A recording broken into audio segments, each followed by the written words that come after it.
There are two dangers when revising: going too far or not enough. Those are the two gutters on the side of your bowling lane. Today's discussion will center around the sport of bowling, actually, so, it's funny because I came across this relevant bit of tape I'm going to play for you now. Should tell you why bowling's on my mind. An interview with Mr. Bowling, the inventor of bowling. Well, to give some bloody credit to some other folks have been throwing things at other things for a long time. Homer writes of a general who threw a naked 10-year-old boy into a formation of enemy Greek hoplites, who, distracted by their rabid history, were immediately slaughtered. Henry VIII loved bowling so much that he married women specifically for their bowling ball-shaped heads. I invented modern bowling in Victorian London, or as we called it at the time, London. The East India bowling monopoly was in danger of being shut down due to the scandalously phallic nature of balls and pins. I'd just taken my morning breakfast of cocaine and opium when I had an epiphany. Why not put bowling indoors to protect decent society? I constructed the modern bowling alley that very day with the help of only a few hallucinatory demons.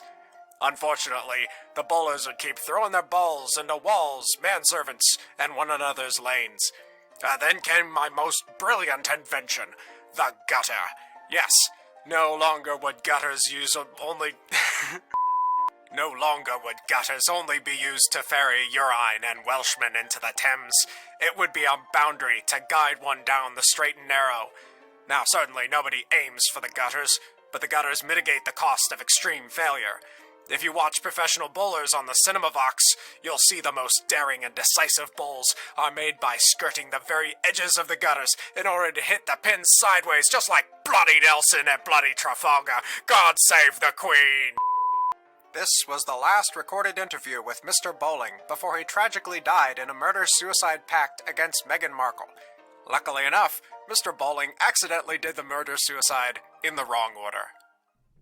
You know, last week we talked about knowing when to stop. If you've judged that any future work would give diminishing returns, it's time to move on to the phase of revision where we count the cost of revision. I previously suggested that you revise with a ranked list of goals. My top list of goals for the revisions of the Eyrie were as follows: get rid of extraneous story elements, give the two main characters an arc without making them deal holes at the beginning, reduce character count, and increase character complexity. That's the third one. Sorry, forgot to mention. My goals in revising Ironclad Nocturne were a little bit different. Number 1, give clear and compelling motivation to our main characters. Number 2, reduce focus on complexities irrelevant to the aim of the novel. And 3, better set up late novel revelations. So those are my pins, right? My goal is to bowl over as many as I can. However, I also install gutters. Why is that? Well, they keep me from some wild, stupid shots. If I go off the lane, they identify the point of departure and allow me to assess my mistakes. They keep me from trying to hit some pins on another lane, goals that are admirable for another person or in another project, but not for me, and not for the book. Because the horrible truth about revision is that it's just as easy to mess up this time as it was the last time. You may be making those mistakes in order to repair past mistakes, but they might still be mistakes. One of the gutters you set up is that you find the parts of the novel that work really well, and you don't touch them. But more gutters that I put up for the Eyrie were guidelines that if I stepped outside of them, I'd know I was on the wrong track and needed a redo. And they were: number 1, the novel must be 10% shorter, so any new material must be matched by a reduction of the old. Number 2, the novel must be made as easy to explain and pitch as possible. And number 3, the novel must be centered upon the promise of the premise. Humans controlling other humans leads to broken humans on all sides. Notice anything? Those gutters were meant to pair up with my goals. Sure, I was aiming for the goals, but I was also looking out for the gutters. Though it is important to know what you're aiming for, it's just as important to know when you've missed. Gutters are guidelines that tell you that your experiment has obviously failed in meeting its goals. They also just scare you. I didn't just throw random ideas in my book because I was afraid of straying too far from my stated premise. I was afraid I'd have to revise again.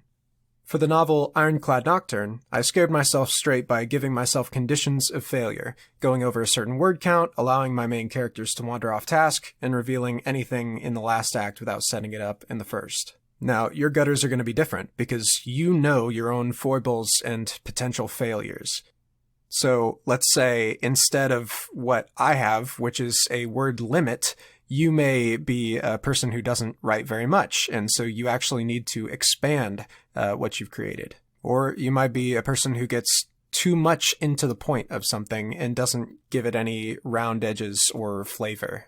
These safeguards will allow you to win, or at least allow you to avoid losing badly. Most importantly, they'll lessen the damage when you go to count the cost. Every revolution breaks something about what it overthrew. Everything that is reformed isn't what it used to be. And you, who creates and then recreates, have the dubious privilege of destroying and revitalizing your own work. You made the first work. You liked it enough that you made it in the first place. Maybe the new draft dwarfs the original, but there are things about the old that you miss. There's a new superhero show about Falcon and the Winter Soldier, and though it doesn't get too deep into things, it does approach politics, because they are following up on the legacy of Captain America, and Captain America literally wears an American flag, so you can stop whining about the comics being too political. But there's an interesting dynamic in the show where people are trying to keep what was good about Captain America's legacy while also admitting that there were some pretty major flaws and faults. The analogy to actual America being maybe way too obvious, because if you just exploded it and moved on, you would lose something. I'm reminded of Jesus's parable of the wheat and the tares, where this guy, he goes out to his awesome field full of wheat that he planted, and it's really good, except somebody sowed these weeds in them, some enemy, and his servants come to him and say, like, hey, bro, looks like these weeds are out here. You want us to pull them up? And the farmer says, nah, dude, it's when you pull up the weeds, you might take some of the wheat with it and kill it. So let's wait until harvest. Let's take it all up, and then we'll separate it out. Even if your project is really flawed, it is imperative that you finish it, that you get it to the point where it's ready to harvest, and then you sift through and find what's good and what's bad. It's important, no matter what country you live in, to acknowledge the great things and the terrible things in your country's past, and not destroying the good while you're trying to destroy the bad. The same goes for your novel. Your new draft may be 100% better, but there are things about the old that you miss. This is especially the case when someone else pushed you to make the change. Even if you agree that the change had to be made, this doesn't mean that there isn't some sort of cost involved, some sort of mourning that you need to go through. Now, I'm not saying to keep something just because it was costly, but it would be a darn shame if you came out of something, some costly endeavor, and just didn't think about it, and didn't learn from it, and didn't take some of the good parts of it and apply it to future endeavors. This is one reason why meditative rest is so important to any project. You got to take a minute to honestly assess how much time, energy, and ability you spent making this project better. Understand that there's no such thing as a free lunch. Why torture yourself like this? It's another set of gutters. If you go on thinking that revisions are cheap and easy, you'll go on revising ad nauseum. You'll get locked into the loop. If you go on without a thought to what you've lost, you might be leaving something in the ash heap that might come in handy, either in this book or the next. So that's how you get off the merry-go-round of revising. You acknowledge that if the solution to a problem is not obvious, either to you or to one of your critics, you need to stop revising and either let the thing go free into the world, or if the world doesn't want it, just let it hang around and maybe you'll have a better idea at some future date. It's not good to obsess. There's no reason why your fifth draft will necessarily be any better than your second. If you haven't spent substantial amounts of time improving your craft, there's nothing to suggest that obsessive recrafting is going to get you anywhere. So that said, this is where I come to some news about this podcast of mine. On January 1st, 2020, I released my first episode of Author's Dozen. Thanks to this project and to everyone who's listening and caring about it, this year and a half has been anything but dull for me. I wrote a fantasy western, an AI Frankenstein, an alien invasion of a shell. I wrote a detective noir about a man who becomes a cat, a novel where everyone dies and becomes ghosts, a novel where fantasy characters read and revise their own novels. I wrote novels 1 and 2 of A Journey to the Center of a Machine Planet, a novel about hunting gods, a novel about pirates hunting aliens. I wrote a sequel for Narnians, and I wrote about writing them all. I wrote for free, frantically, fast. But it's only in the aftermath and the quiet that I can assess the not insignificant cost of my free work. It was less than the cost of doing nothing, sure, but it cost me all the same. And you have to wonder at what point you're getting diminishing returns. Do we know when to quit? When we've built something up with our own 2 hands, can we take our hands away and let the finished thing be done? Or do we spend the rest of our lives obsessing over the one time we did the one thing rather than going on to do another thing? Living in LA, I've learned that the saddest thing someone can do isn't to admit their reason for coming here was wrong-headed or headed in the wrong direction. It's something different. I've learned that people who go home and do something else with their lives after LA plans don't produce growth aren't at all to be pitied. In fact, they're very brave and good at what they do, because they decided to reevaluate what it is they do. The truly sad thing is when somebody grabs a hold of that one single lifeline to happiness and never lets go, despite all signs that that lifeline is not connected to anything. Place gutters around your life. Your plans will break. Maybe they'll break in the way that you meet some of your goals and not all. Maybe it's worth another shot. All earthly things are breakable, and it's not persistence or courage to go on cheering when your shot is obviously in the gutter. That's madness. The gutter tells you that something has gone catastrophically wrong. The gutter tells the clear-headed person that it's time to set up new goals, new paths, take another shot, or admit that victories lie elsewhere.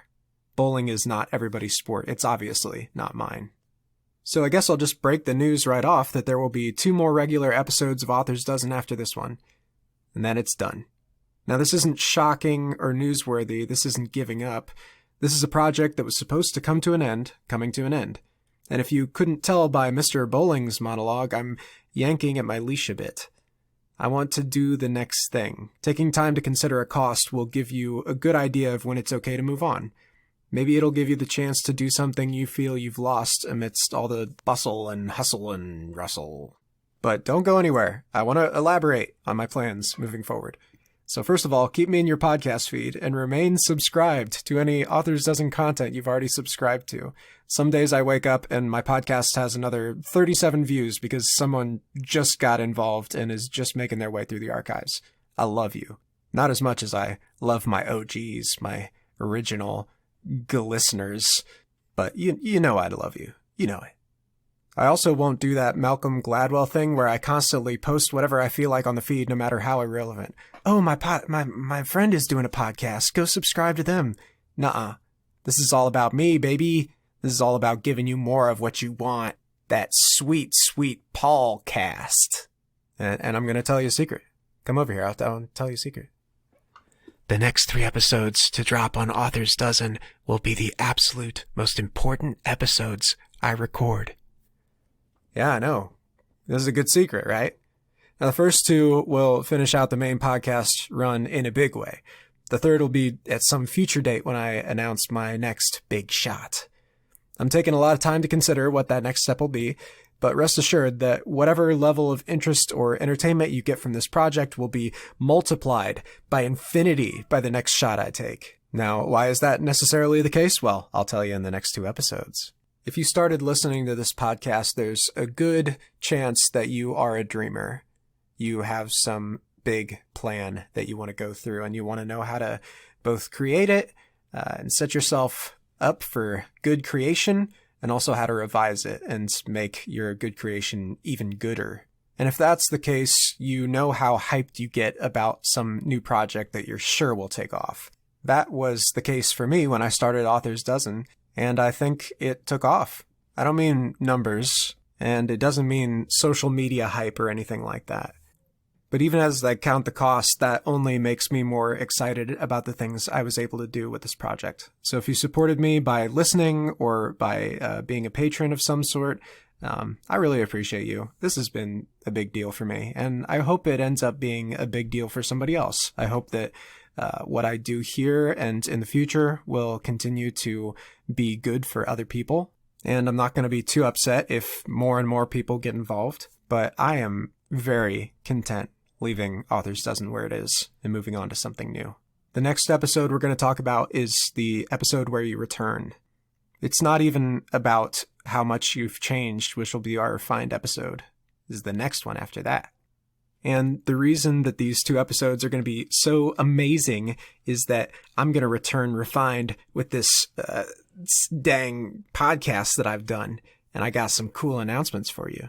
But also, they are the culmination not only of my project, but your project as well. I hope you've enjoyed the journey, but I also really hope you enjoy the destination. And why am I so psyched out about next episode in particular? We're talking about Justice League Snyder Cut, baby. We're talking about big time revisions. And we're also talking about if I were to hate anyone, and I try not to, but if I were to hate anyone, Joss Whedon. Oh man, I've harbored some dark feelings about the man way before anything came out. And listen, I'm not talking about like having some foreknowledge of him cheating on his wife or using feminism to be the worst feminist in the world. I'm just talking about him being a smuggerson. And as much as I dislike what he did to people, boy oh boy, do I feel vindicated.